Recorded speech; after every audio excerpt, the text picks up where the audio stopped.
Welcome back. Yep, back with another Star Wars with the boys. It's been a little bit of a minute, but there's not really been a lot to talk about, so there's no reason to stream if we're not going to talk about anything. So we got a little bit of news and some small talk. Um, I guess first of all, Ethan, have you finished or watched any of Skeleton Crew? Yes, I finished it. Okay, so for those who don't know, which apparently a lot of you didn't know, Skeleton Crew just finished premiering, all set and done. All 8 episodes are out, and it's literally the lowest watched Star Wars show, even less than Acolyte. So that's why I said for those who don't know, because apparently a lot of people didn't know about this show or just didn't care. Um, so yeah. With that being said, I actually haven't watched the finale. I just haven't gotten to it because it's only been out for a day or two, and I've been busy. But it's not bad. It's not my cup of tea. I definitely like it more than the last couple projects, but I don't think this show had came out, you know, 3 years ago. I think it would be fine. I think it would have gotten numbers similar to Ahsoka, but because of 1 second, I'm lagging out. There you go. Because of low viewership for Acolyte, and it just wasn't received well, and other projects of recent, it's just coming out at a poor time, right? And I think it doesn't help it, and it just doesn't do anything spectacular. It's a fun, goofy Star Wars adventure, but it's like a side story to a side story. Like it's a fun side story. It reminds me of like if it was a story episode in Visions, and then they just made a whole series on it. Essentially, like it's cool, it's fun, but like it doesn't even really hit any main beats connected to the main galaxy, and like I don't know, I think that's where you miss some of it. Um, but for like production value, the acting, the story beats, none of it was like terrible. There wasn't any part of it that like made me like cringe or anything like that. Whereas like actually I have plenty of parts you're like, ooh, why are they doing this? There wasn't anything like that. I think that the kids, their acting was sometimes kind of weak, but that kind of goes without being said. They're kids. They're early in their acting careers. They could, I definitely couldn't do a better job on the big screen. But you know, I think maybe that sometimes took you out of it, but not really. That's just like the only complaint I could have. Overall, it's a fine show. It's just, yeah, not that interesting, to be honest. Yeah, I mean, I gotta be honest. Sammy early on said that this is gonna be feel like the Goonies, and that's really what it felt like. And that's not a bad thing because I really like the Goonies. But Star Wars fans and from shows of recent, I assume don't want to watch this. Don't want this to be what's coming out right now. If they have a whole bunch of projects and this is one that releases, it's kind of a fun thing to watch. And my sister doesn't really like Star Wars that much, but I figured this might be a show that she would like, so I told her to watch it. She watched like 1 or 2 episodes, and she's like, "Yeah, I don't want to because it felt too Star Wars for her." So I think it's kind of funny where she didn't like Star Wars, and I was like, "This really doesn't feel like it's crazy Star Wars." There's of course lightsabers, the Force a little bit, nothing crazy there, but it's just it feels like this is a pretty good show in the wrong place at the wrong time. It really does because I it's not bad. I try to, I don't know, give myself credit where credit is due when it comes to like reviewing films, and I try not to hit too hard in certain points when I'm critiquing. When I say like it doesn't feel important, it's not because it's not enough Star Wars or there's too much Star Wars. The aliens, the CGI, the lightsabers, all the stuff that you see in a normal Star Wars movie or show, that was all there. That wasn't what was missing. What Star Wars isn't just what you see, it's what you feel, right? Throughout the first 6 films, and something that the Rebels and Clone Wars did really well is capture some of the same feelings that you got in the movies, were feelings of importance, feelings of hope, feelings of dread, feelings of family, some really core emotions that you get, in classic cinemas, right? of like, oh no, something big and bad's coming, right? Whether it be the Empire or the Sith or the Trade Federation, right? Feelings of hope, right? You get the classic double sun, Luke staring off at the suns, and the themes playing, right? Like those feelings. That's what classic Star Wars is, right? That's the Star Wars feeling.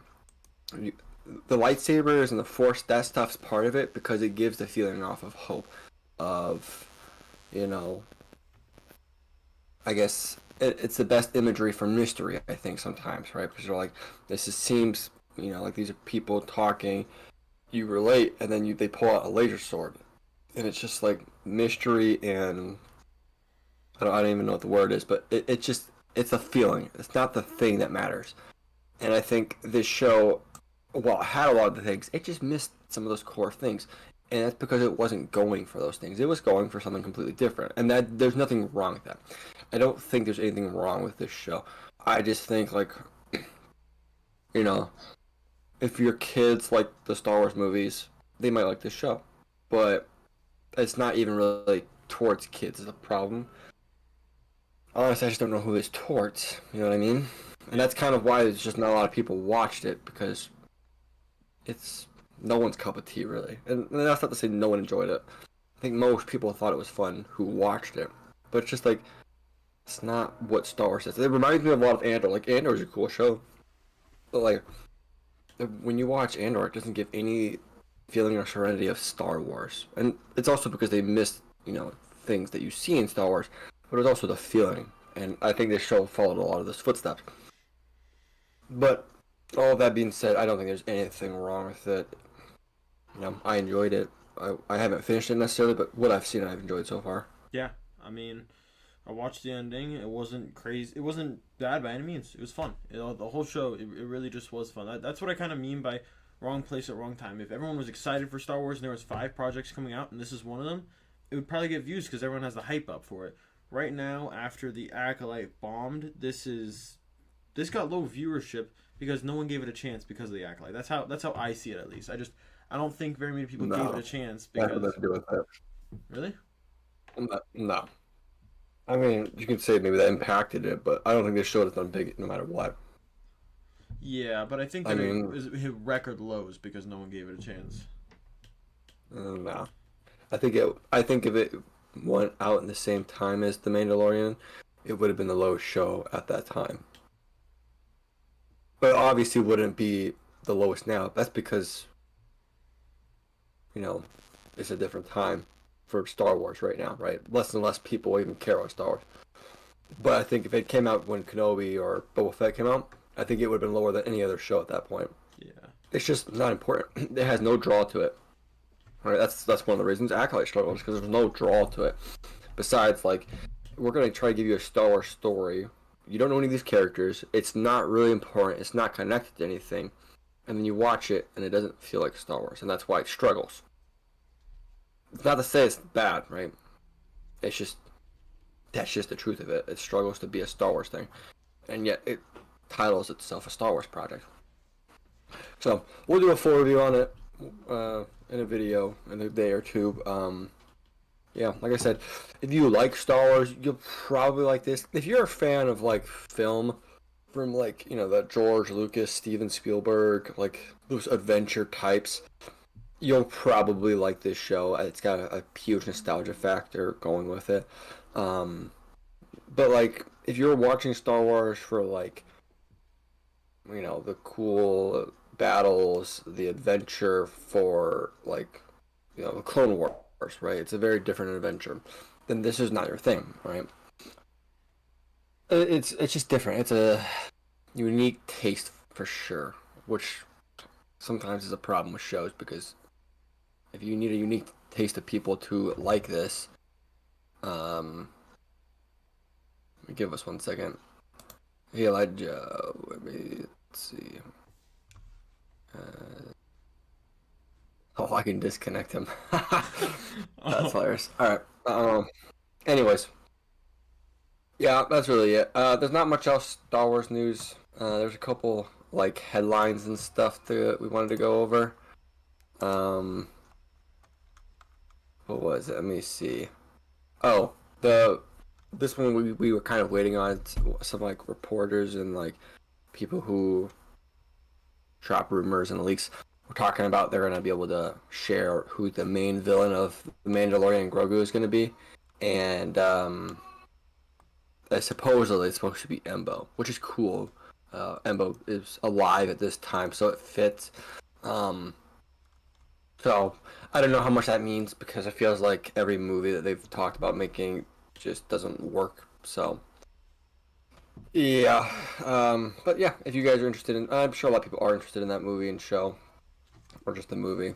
But yeah, Embo, which it's cool because it's kind of like a nod to the Clone Wars, and you know, it's just a cool character to have. I don't know how interesting it's gonna be because they're gonna have to do a lot of storytelling because Embo really doesn't have a lot of development as a character in the Clone Wars. He's just a guy who's like a bounty hunter, and he's a good bounty hunter, but like he's not like Cad Bane. Cad Bane has a lot of character development. He's not like that at all. He's very silent. He's like a silent antagonist. So it'll be interesting to see how they make it work, but I'm excited to see it for sure. Yeah. Yeah, I really thought it was going to be Thrawn the whole time because that's what the Ahsoka was leading up to. So I really thought that was going to merge that way. I mean, I'm interested. I mean, I wasn't expecting an individual bounty hunter. I was expecting a bigger target. And of course, we don't know what he's been doing for this long, so he could have raised this huge gang that he hangs out with. There's a million possibilities, and I mean, I'm excited to see what they do with it. Yeah. So that's really it, unless you have anything else, Afton. I think that's it for me. All right. With that, we hope you guys enjoyed this. If you guys are listening on podcast, don't forget to hit that follow and download. And we'll be back again hopefully next week. That's really it. We'll see you guys later.